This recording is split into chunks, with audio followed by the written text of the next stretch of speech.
Hello everybody, मी प्राध्यापक Krishna Chanchalwad's biology classes Hingoli. तर फ्रेंड्स, माझे याआधीचे व्हिडिओ तुम्हाला ह्यूमन फिजिओलॉजी नावाच्या युनिटवरील वेगवेगळ्या चॅप्टर्सवर आलेले आहेत. याआधीचा video excretory product and their elimination ह्या चॅप्टरवर आलेला आहे. त्यामध्ये आपण एक्सक्रीटरी प्रोडक्ट वगैरे कसे तयार होतात ते सर्व पाहिलो. या व्हिडिओमध्ये आपण पाहणार आहोत फ्रेंड्स मेथड्स ऑफ एक्सक्रिएशन. तर कशाच्या एक्सक्रिएशनच्या मेथड्स पाहणार आहोत. आता वेगवेगळ्या टाईपचे एक्सक्रीटरी प्रोडक्ट्स आपण पाहिले. वेगवेगळ्या टाईपचे एक्सक्रीटरी प्रोडक्ट्स कसे पाहिलेत बघा आपण.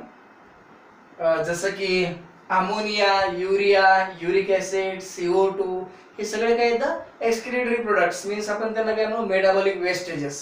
दीज मेटाबॉलिक वेस्टेजेस इलिमिनेशन त्यांचं काढून टाकणे बॉडीतून कसं होते ते पाहायचं आपल्याला. पहिल्यांदा बघा मेथड्स ऑफ एक्सक्रिएशन. आता मेथड्स ऑफ एक्सक्रिएशन मध्ये पहिली मेथड आहे बघा ही कोणती अमोनोटेलिझम नावाची. पहिली मेथड कोणती आहे अमोनोटेलिझम नावाची पहिली मेथड आहे. आता अमोनोटेलिझम म्हणजे काय पहा. Excess amino acids are converted in the ammonia by the liver of mammals is called diaminations process.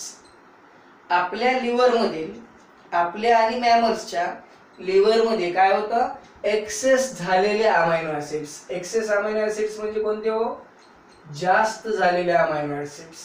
Access amino acids काय केले जातात कन्व्हर्ट इन द कशामध्ये कन्व्हर्ट केले जातात बरं इथं बघा कशात कन्वर्ट केले जातात अमोनिया मध्ये कन्वर्ट केले जातात बाय द लिव्हरच्या थ्रू. त्या प्रोसेसला काय म्हणतो आपण डायमिनेशन्स असं म्हणतो. काय म्हणतो आपण याला डायमिनेशन्स प्रोसेस म्हणतो. This process are very essential for the conversion of excess amino acids in the ammonia by the liver. This process is called as a deaminations. Next point त्यामधला बघा अमोनोटेलिझम मधला. आता काय तयार झालं अमोनिया तर तयार झालं. अमोनिया कसं असतं it is a very high toxic unwanted substance. High toxic आणि अनवॉन्टेड सबस्टन्स आहे नको असलेला. It is elimination from the body बॉडीतून काढून टाकला जातो बाय द एक्सक्रिएशन स्वेट मधून किंवा युरिन मधून तो सबस्टन्स बॉडी मधून काढून टाकला जातो एक्सक्रिएशन मधून. तर बघा elimination of 1 gram ammonia 1 gram ammonia urine मधून किंवा स्वेट मधून काढून टाकण्यासाठी elimination of 1 gram ammonia it require 300 to 500 ml water. किती वॉटरची गरज लागते हो 300 to 500 ml water. Why because it is a high toxic substance.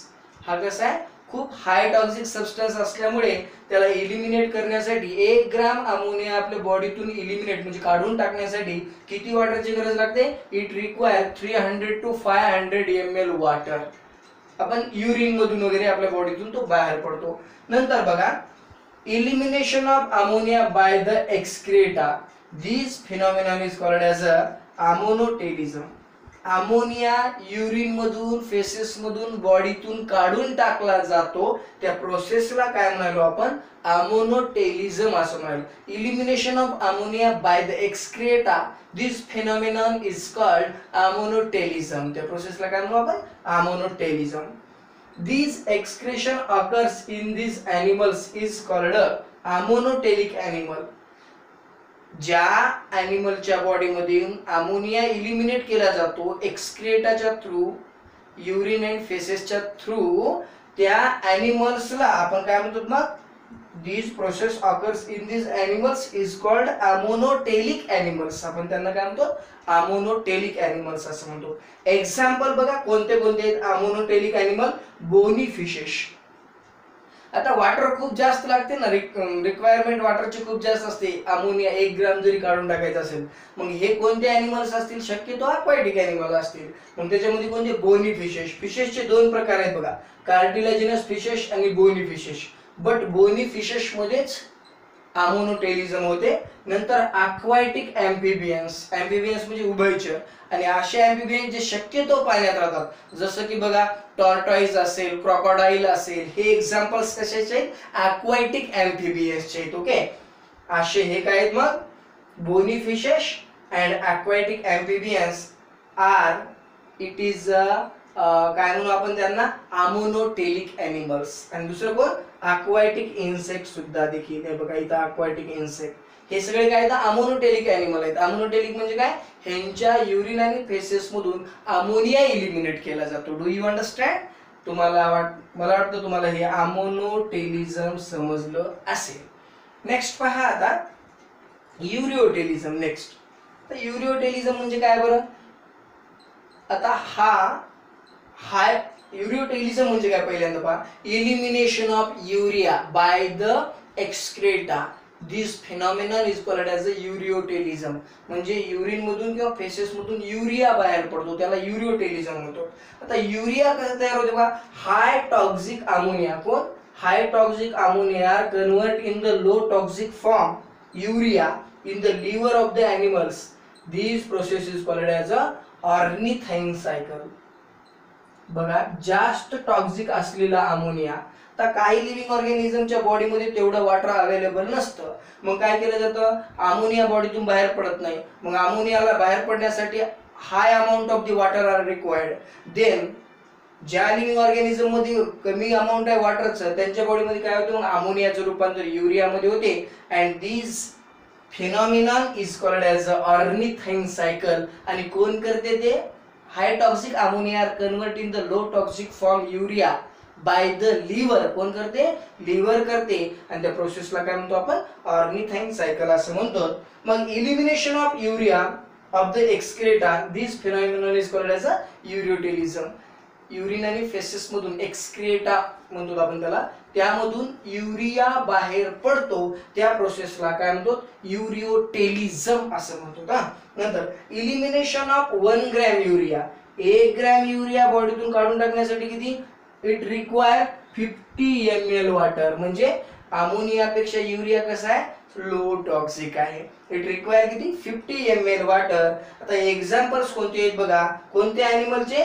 युरिओटेलिक. टेलिक हा शब्द वापरायचा. अमोनोटेलिक, युरिओटेलिक, युरिकोटेलिक असं. युरिओटेलिक ॲनिमलचे एक्झाम्पल बघा. मॅमल्स. मॅमल्स म्हणजे सस्तन प्राणी. आता सस्तन प्राणी तुम्हाला माहितच आहे आपण पण येतो त्यामध्ये मॅमल्स मध्ये. नंतर मेनी टेरेस्ट्रियल अँड ॲम्फिबियन्स. आता टेरेस्ट्रियल म्हणजे जमिनीवर राहणारे ॲम्फिबियन्स जसं की मग रेप्टाइल्स मध्ये जसं की ॲम्फिबियन्स मध्ये आपण काय सांगू शकतो बघा. गार्डन लिझार्ड, वॉल लिझार्ड हे सगळे त्याच्यामध्ये ॲम्फिबियन्स मध्ये त्या म्हणजे ॲम्फिबियन्स येतील समजा. किंवा टोड, बेडूक वगैरे असतील ते सगळे काय ते टेरेस्ट्रियल ॲम्फिबियन्स. किंवा मराईन फिशेस. मराईन फिशेस म्हणजे समुद्रात राहणारे मासे. एक्झाम्पल मध्ये बॉम्बे डक नाव फिशेसचे नाव आहेत बघा. BOMB Bombay duck. किंवा हेरपॅडाइन, बॉम्बे डक असे सॅरडॅनेला, सॅरडाइन्स नावाच्या जाती आहेत कशाच्या? मराईन फिशेसच्या. त्यांच्यामध्ये सुद्धा काय दिसतं? युरिओटेलिझम दिसतं.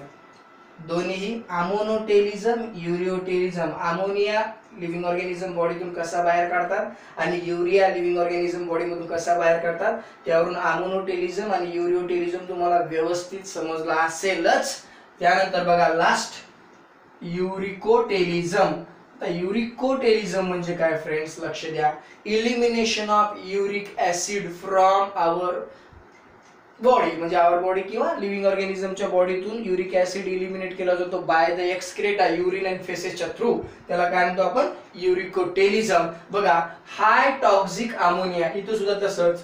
Convert in the low toxic uric acid in the liver by the process of inosinic pathway. कोणत्या? आयनोसायनिक नावाच्या पॅथवेनं जास्त टॉक्सिक असलेला अमोनिया युरिक ऍसिड मध्ये कन्वर्ट होतो. युरिक ऍसिड मध्ये कसं काय कन्वर्ट होतं बरं? कारण की काही लिव्हिंग ऑर्गॅनिझम जसं की आता डेझर्ट, वाळवंटातले काही ॲनिमल्स आहेत समजा. डेझर्ट ॲनिमल मध्ये त्यांच्यामध्ये वॉटर त्यांच्याकडे जास्त अवेलेबल नसते. हेन्स मग काय करावं लागेल? त्यांच्या बॉडीतून युरिन आणि फेसेस खूप कमी बाहेर पडतात. जसं की डेझर्ट मध्ये आपण कॅमल एक्झाम्पल. कॅमलच्या पाठीवरती जो गड्डा असतो ना त्याला हम्प म्हणतात. HUMP hump.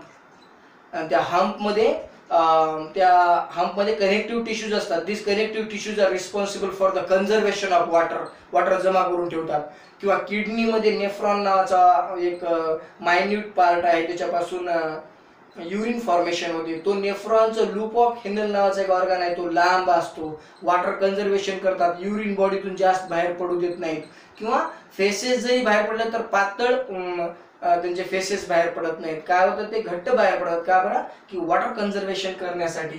आणि युरिकोटेलिझम त्या ॲनिमल्स मध्ये दिसते, म्हणजे त्यांच्याकडे बॉडीमध्ये त्यांच्या वॉटर जास्त अवेलेबल नसल्यामुळं हाय टॉक्सिक अमोनियाचं रूपांतर काय होते, लो टॉक्सिक फॉर्म कशामध्ये, युरिक ऍसिड मध्ये. आणि त्या प्रोसेसला काय म्हणतो आपण, आयनोसायनिक पॅथवे असं म्हणतो. बघा friends, elimination of 1 gram uric acid, 1 gram uric acid eliminate करण्यासाठी याला किती वॉटर रिक्वायर्ड होते, only 10 ml water are required. फक्त 10 ml पाण्याची गरज लागते. का, कारण की त्या लिव्हिंग ऑर्गॅनिझमच्या बॉडीमध्ये वॉटर जास्त अवेलेबल नसल्यामुळे. बघा next, this phenomenon is called as a uricotelism. याच फेनॉमेनॉनला आपण काय म्हणतो, मग युरिकोटेलिझम असं म्हणतो. Elimination of uric acid from the body by the excreta, this process is called as a uricotelism.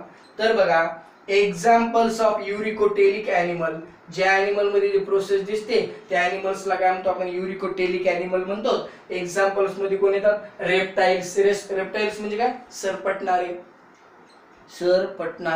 सरपटणारे मग कोणते सरपटणारे ॲनिमल्स, जसं की मग आत्ताच आपण स्नेक वगैरे किंवा म्हणजे सरपटणारे प्राणी तुम्हाला माहितीच आहेत, ते सगळे रेप्टाइल्स मध्ये येतात. बर्ड्स बी माहिती आहेत तुम्हाला. नंबर ऑफ बर्ड्स सुद्धा देखील त्यामध्ये येतात. कशामध्ये, युरिकोटेलिक ॲनिमल्स. त्यांच्या बॉडीमधून युरिक ऍसिड बाहेर पडतं, एक्सक्रेटामधून युरिन अँड फेसेस मधून त्यांच्या. लँड स्नेल्स, गोगलगाय, जमिनीवरची गोगलगाय असते ती. किंवा इन्सेक्ट, छोटे छोटे इन्सेक्ट असतात ते. किंवा डेझर्ट ॲनिमल्स. कोणते animals, DESERT, desert animals. Desert animals मध्ये कोणते, मग जसं की आपण कॅमेल म्हटलो.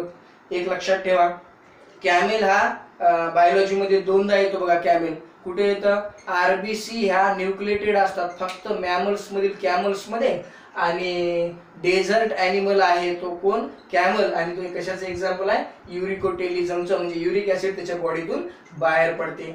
मला वाटतं फ्रेंड्स तुम्हाला मेथड्स ऑफ एक्सक्रेशनच्या तिन्ही मेथड्स, अमोनोटेलिझम, युरिओटेलिझम आणि युरिकोटेलिझम, या तिन्ही मेथड्स समजल्या असतील अशी अपेक्षा करतो. Excretory product and their elimination ह्या चॅप्टर मधील मेथड्स ऑफ एक्सक्रेशन हा खूप महत्त्वाचा पॉइंट आहे त्या चॅप्टर मधील. आणि नीटच्या एक्झामिनेशनला याच्यावर स्पेशली क्वेश्चन येतात, म्हणून हा व्हिडिओ याच्यावर तयार केलेला आहे मी. स्टे होम, स्टे सेफ, घरी राहा, अभ्यास करा, घराच्या बाहेर पडू नका. तोपर्यंत goodbye and thank you friends.